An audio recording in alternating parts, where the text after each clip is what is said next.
Starting Over is the story of George Bailey, who's in his late 40s, and he's a very authoritarian, patrician, old-fashioned father, and he has a heart attack, and he's given the heart of a 19-year-old wild boy, and it turns George into a 19-year-old wild boy, and that's basically the premise of the book.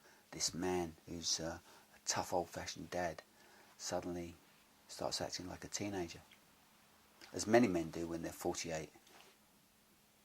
The story behind the novel is how many chances do we have to reinvent our life. Really, that's the underlying theme. That at first he's very happy that he's got this new persona, and he's got a different outlook on the world, and he's a friend to his children. I think we all dream of starting over. I think we all dream of beginning again, and in George's case it's very radical and very extreme. I think it's in the back of our mind constantly, this idea of having another go at getting it right. I don't think past generations really thought like that. I think they realised you went round just the once.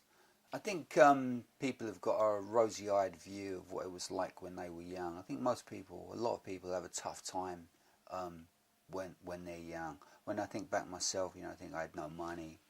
I was lonely. I wasn't doing the job that I wanted. I felt my life was slipping away, but I think it's inevitable that we're nostalgic for our youth, and certainly George is susceptible to that. He thinks that if he can get that back, that thing that's lost as you get older, whatever that thing is, that passion for life and for politics, and the belief that you can change the world. That's one of his big things, is that you can change the world, you can make this world a better place.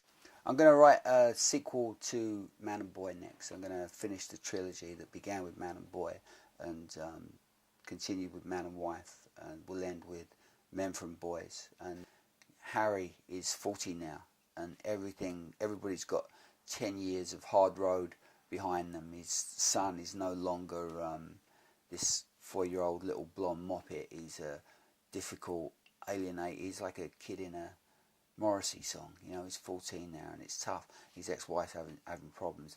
Everything's different. So it'd be good to revisit those characters and see how they're getting on, because they do have a life of their own. If they're good enough and they're well-rounded enough and they're believable enough, then they do have a certain momentum. And any story that you like, at the end of it you think, I wonder what happens next. And so Men from Boys will be what happened next. Well, it's I hope that people will find it a moving, accessible comic novel about a subject that's quite profound when you stop and think about it, which is, how do we live our lives? Do we try to make this world a better place, or should we just be in it for ourselves? Do we worry about our loved ones to the exclusion of the rest of humanity, or do we all have a responsibility to the wider world?